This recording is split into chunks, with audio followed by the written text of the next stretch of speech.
Hi guys, I'm Gasha. Welcome to the channel and welcome as always to our coffee times to talk about movies, mostly horror movies in this channel. And I am here for part 2 of our folk horror series. It's coffee time.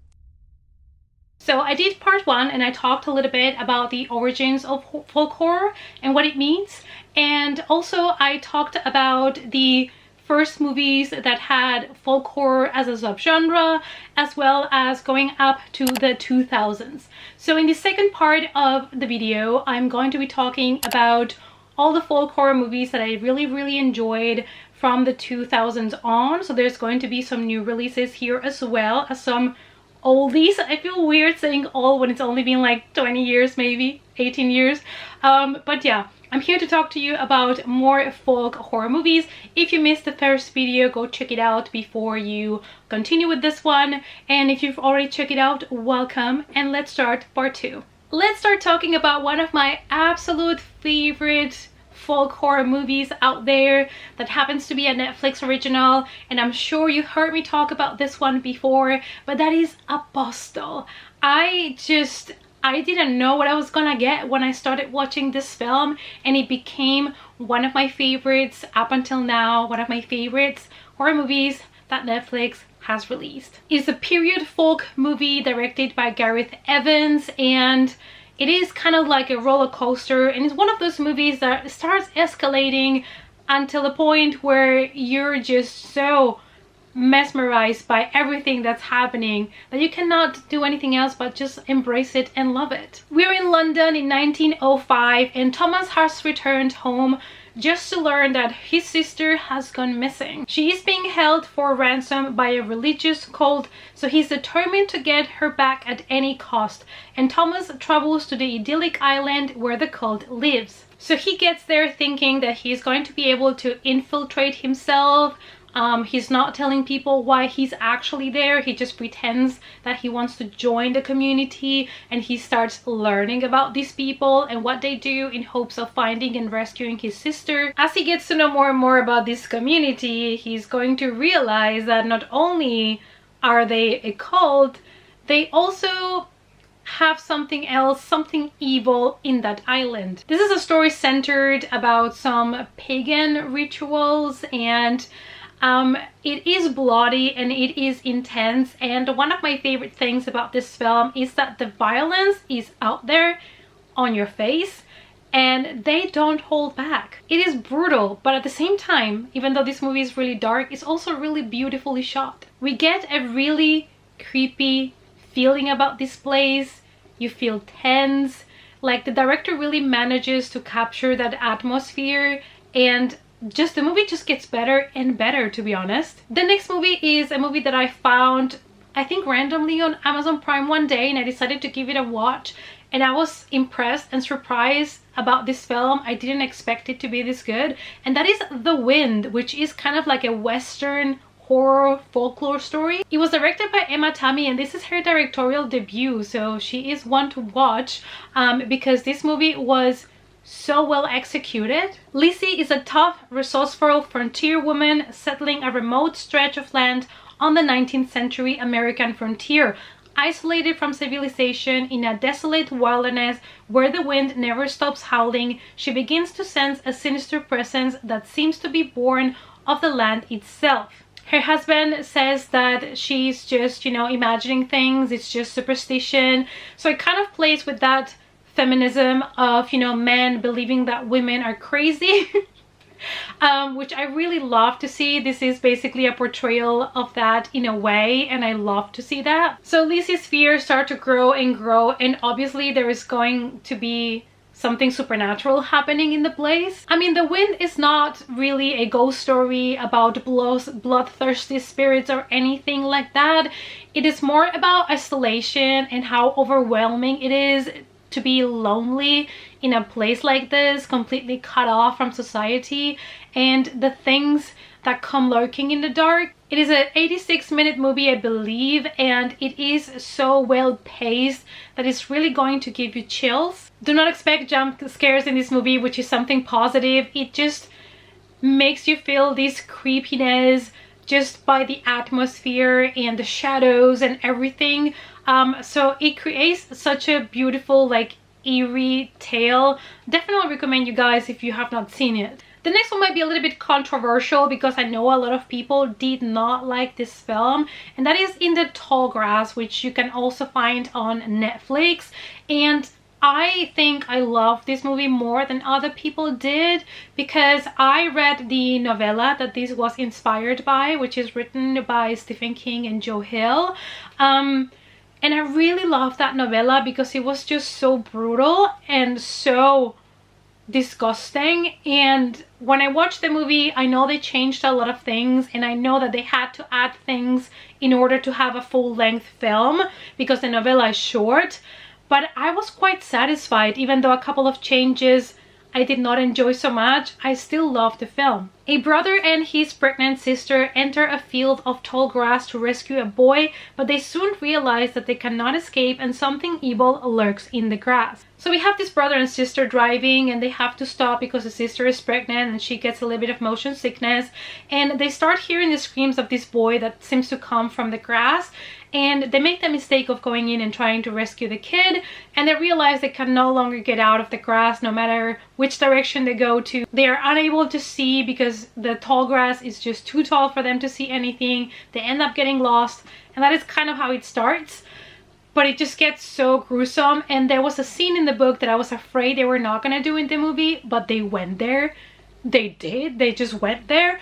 And I think that is why I loved it so much, because they were not scared to do something that it is just a little bit risky to put it on Netflix, to be honest. So yeah, a lot of people I think found this movie repetitive because we have several characters that are trapped in the grass, they cannot get out, and they kind of go in circles. But for me, that kind of intensified the feeling of being lost in this maze that is a tall grass. And I understand why they had to do all of this because, like I said, the novella is short and they wanted a full-length film. So I really enjoyed it. And another one, and this one actually was another movie that I found by chance, is Pie Buckets. So I was at the store and I saw the media book for this movie, and it kind of called to me. And I don't always buy like steel books or media books of movies that I have never seen before because you don't know what to expect. But for some reason I felt compelled to buy this one, and I'm glad that I did because I ended up enjoying this movie so much. And this is a low budget movie, but it's done so well. It's a Canadian horror thriller film directed by Adam MacDonald, and it follows Leah, an angst-ridden teenager that unleashes the demon Pyewacket in the woods when she performs a ritual. It's kind of like a horror with a little bit of drama in it, and it kind of gets you to think about the things that you would do when you are in a place of grief, and sometimes the things that you wish for are not exactly what you want, but be careful what you wish for because you might actually get it. So our main character performs a ritual hoping for something that now she regrets, and she finds herself trying to stop it. I really love this movie because, like I said, it's a low budget film. We only have like 2 characters really in this movie, but it was so well executed. The whole scenes in the woods are so atmospheric, and it's kind of like an intimate movie about a mother and her daughter, and I just really enjoyed it. If you have not seen this one, I definitely recommend you guys to check it out. Let's go to another one of my favorites that is not going to be any surprise at all for people that follow my channel, and that is The Witch, because you guys know I'm a big fan of Robert Eggers. I mean, who is not? I mean, the guy is a genius, and this was the first movie that I saw by him, which was his debut film in 2015. And it's also the first time that Anna Taylor-Joy was in a full feature film. And you know, it also kind of inspired and triggered my love for Anna Taylor-Joy, so all at once. In 1630s New England, William and Catherine lead a devout Christian life with 5 children, homesteading on the edge of an impassable wilderness, exiled from their settlement when William defies the local church. When their newborn son vanishes and crops mysteriously fail, the family turns on one another. The pacing of this movie is really interesting to me because it's not particularly a slow burner, but it's also not a fast-paced movie. It finds like that perfect balance between the two. And something else that I really enjoyed about this movie is that it does not rely on jump scares.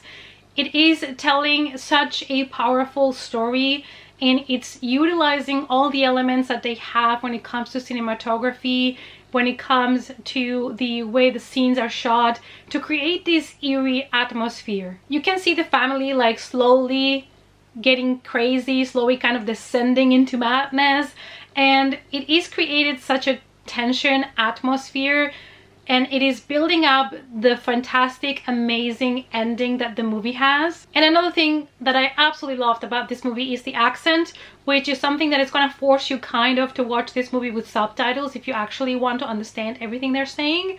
But it just brought so much flavor to the movie. It just made it so real. This is such a family, intimate movie that it just felt so real, and those are one of my favorite kind of folk horror movies, when it just feels like it could happen. And another one, our next movie, is actually something that could potentially happen as well, and that is Midsummer by Ari Aster. And honestly, I really enjoyed Hereditary, but I loved Midsummer more, and I know it's controversial. I think a lot of people loved Hereditary a lot more, but there was something about Midsummer that I haven't been able to shake off. There's something about that movie that really attracted me. I know that it's inspired on other previous movies like The Wicker Man, so I'm not saying it's the most original movie I've ever seen, but it was really powerful and it had a lot of impact for me. The film follows this functional couple, Danny and Christian, as they travel to Sweden with a group of friends for a midsummer festival that is held every 90 years in the remote hometown of one of them. What begins as a dream vacation in a place where the sun never sets gradually turns into a nightmare, and they are being forced to participate in kind of like, you know, the commune activities and their rituals, and they start to learn that some of the things that they believe in are a little bit extreme. I didn't even feel that this movie was long. I was just so invested with the story and the characters, and this movie does something really well, which is create fear, create an unsettling atmosphere in daylight, in broad daylight. For the majority of the film, it's all in daylight, and it is so hard to create something scary, unsettling, tension in broad daylight. But the way that the characters were scripted and the way that these people from this village were, it was just so creepy. This movie is not, you know, about supernatural stuff, about serial killers. It's about something so real as, you know, a commune that lives somewhere in the mountains. Why not? Completely plausible, could happen. We could go there and spend the night. So, you know, it's again kind of fear of humankind, and in a way what beliefs can lead people to do. All of the symbolism, you know, the foreshadowing, all of the cinematography of this movie, it was just fantastic. And let's also praise Florence Pugh for carrying this movie on her shoulders for the majority of the time as well, because she was absolutely stunning in this film. And talking about rituals, let's go to another one of my favorites that is on Netflix, also based on a book, and that is The Ritual. Another one that I went into without knowing too much. I had not read the book by the time that I watched the film, and I have to tell you guys, this was a lot better than I expected. This is a movie that it's a little bit flawed, but I still had such a good time. A British horror film directed by David Bruckner that follows 4 college pals that set out to hike through the Scandinavian wilderness and are reuniting after the tragic death of their common friend. A wrong turn leads them into the mysterious forest of Norse legend, where an ancient evil exists and stalks them at every turn. Now, the story might not be the most original story that you've ever heard. We have a group of friends that are basically hiking, and they decide to take a shortcut, and they end up taking a wrong turn and end up on the territory of something evil. Now, this movie has been compared, of course, to the Blair Witch Project, The Descent, movies like that. And even though it's not super original, I believe the characters, I enjoyed their chemistry, I liked the acting in the film, and I definitely loved the whole atmosphere and the vibe that the movie had and how things escalated. It does avoid some overused tropes, but also includes others. So there are some tropes in this film, and I feel like my favorite thing was the risk that they took on some off-screen killings, off-screen scenes that happened that were fantastic. I also really enjoyed the journey that the main character goes through, his poor soul, and I really did enjoy the creature as well. And now we're gonna go back in time a little bit because I have a movie that is a little bit older, and that is The Skeleton Key, which is a movie that I believe also it's a little bit unfairly underrated. An American Southern Gothic supernatural horror film directed by Ian Softly. It follows a good-natured nurse living in New Orleans that quits her job at a hospice to work for an elderly woman whose husband Ben is in poor health following a stroke. So when our nurse Caroline starts to basically wander around the mansion, she discovers strange artifacts, and she discovers that this mansion has had kind of like a dark past. And as it tends to happen, she's going to discover a dark secret from the people that live there as well. And I feel like this movie did such a good job when it came to create a creepy atmosphere. There are some genuine scary moments, and this is a movie that has been praised and totally fair for the nice twists and turns that the movie has. I love the production design, and I love that we have a main character that is smart. And this movie just, like I said, manages to surprise you with a twist. And I feel like not many people loved the movie when it came out, or at least it kind of has fallen under the radar. Maybe it's because Kate Hudson is the main character and she was known for a lot of romantic comedies, and maybe a lot of people had more of an issue with that. But I really remember loving this movie. I have not watched it in a long time, so I should rewatch it. It happens to me a lot when I do these videos, and I'm like, I should revisit that one. And now we're going to talk about a movie that, despite me not loving it as much as I thought I was going to, I feel it's because I also went with it with really high expectations. I still would recommend you guys to give it a watch, and that is Antlers.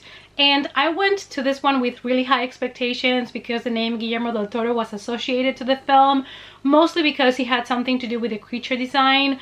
And I was really excited. The trailer looked really good and really dark, and I was just slightly disappointed. It's a supernatural horror film directed by Scott Cooper, and it was adapted from a short story called The Quiet Boy. In an isolated Oregon town, a middle school teacher and her sheriff brother become involved with her enigmatic student who has a really dark secret, and he has made contact with something really ancient that is lurking in the woods. And I really like this movie in a lot of ways, but at the same time I was slightly disappointed and let down because the creature and everything that we got were things that I've seen before, and I was expecting something more. We do get great wide shots, especially of Oregon and the wilderness, and I really did enjoy the cinematography of this film. I feel like my biggest issue with this one, and another one that I will talk about as well, is that I felt like there was a little bit missing the exploration and the understanding of the lore and where this creature was coming from. I just wanted more of a lot of things in this movie, and I felt like in a lot of ways it felt short. I wanted more information, I wanted more clarification, and that's why I felt a little bit let down. The next movie is another one that I went to the cinema when I saw the poster, and I'm like, this is horror, I'm just gonna go and check it out. And I didn't know anything about it, so I love to do that sometimes when I can and I don't know anything about the movie, which is not always the case. But that is The Wretched, or I think it's called The Witch Next Door in other countries as well. This is an American supernatural horror film directed by the Pierce brothers, and it follows a troubled boy that, you know, the imminent divorce of his parents are causing him to act out a lot, so he's sent to spend some time with his dad. And when he gets there, he realizes that there's something really weird with their neighbor, and he starts to kind of investigate and try to figure out what's wrong with the neighbor.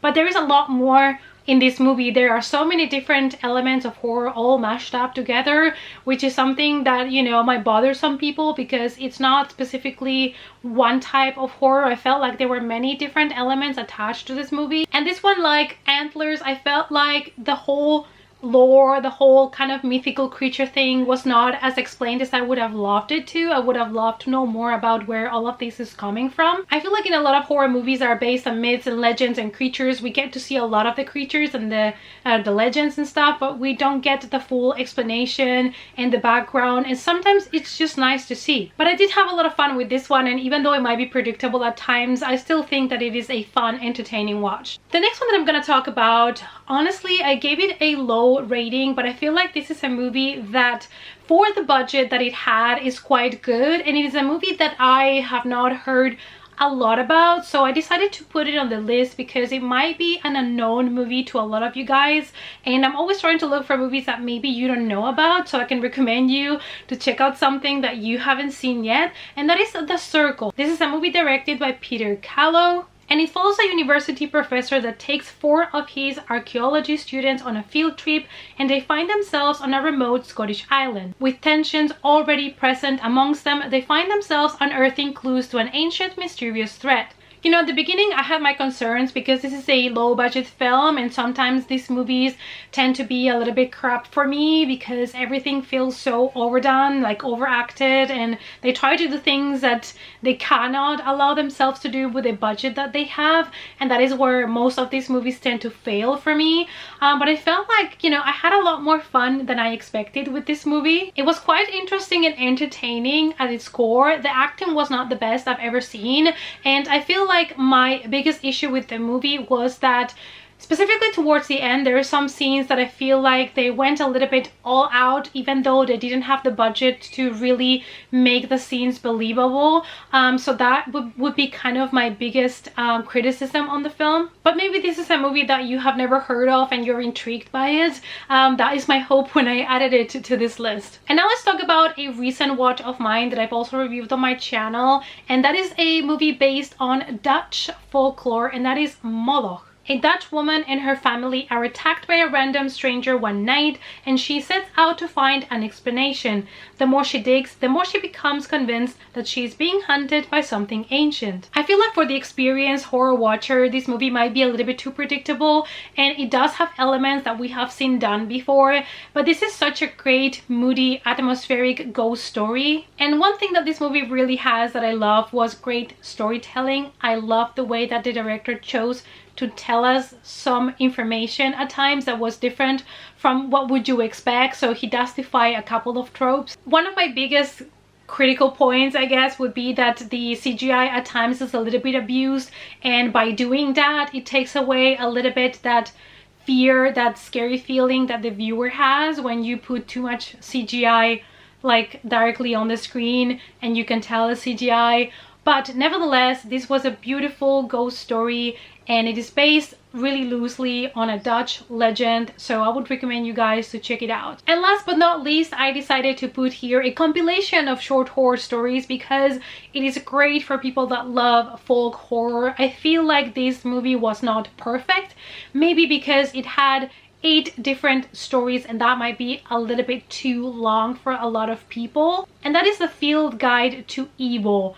Now, when it comes to anthologies, obviously there are stories that you might like more than others, and what I loved about this one is that they are all folklore tales, and each of them comes from a different country. So there's a folklore tale for 8 different countries in this case, and some of them are really weird and awkward, and other ones are more terrifying, but it is a lot of fun to discover them because these are probably legends or myths that maybe you were not familiar with. Something that I'm gonna warn you about is that if you are like me, you might not enjoy this one as much as other people because a lot of these stories do have some animal deaths in them, which is something that sadly tends to happen a lot in folklore horror. There's always either animal or human sacrifice. Human sacrifice, I'm all for. I have any problem with that. It is the animal sacrifice that I'm just tired of seeing in movies, and we all know horror movies, you know, the dogs don't have to die. Like, please stop doing that, thank you very much. Also, cats don't have to die. Stop doing that, thank you very much. So just be mindful of that. Alright guys, so these were the 13 folk horror movies that I wanted to mention that came after the 2000s. I hope that you enjoyed both videos. If there's any newer releases that are folk horror, you know, from the 2000s to now that I have missed, that I have not mentioned, let me know down below. I know there's a couple on my list that I have not seen, like Lamb. I still have to watch that movie. I still have not found access to it. So there's others that I am aware of, but I still have not had the chance to watch. But I still hope that you enjoyed the video. Let me know down below what you thought about these movies. As always, thank you guys so much for watching, and I hope to see you all in our next coffee time. Bye!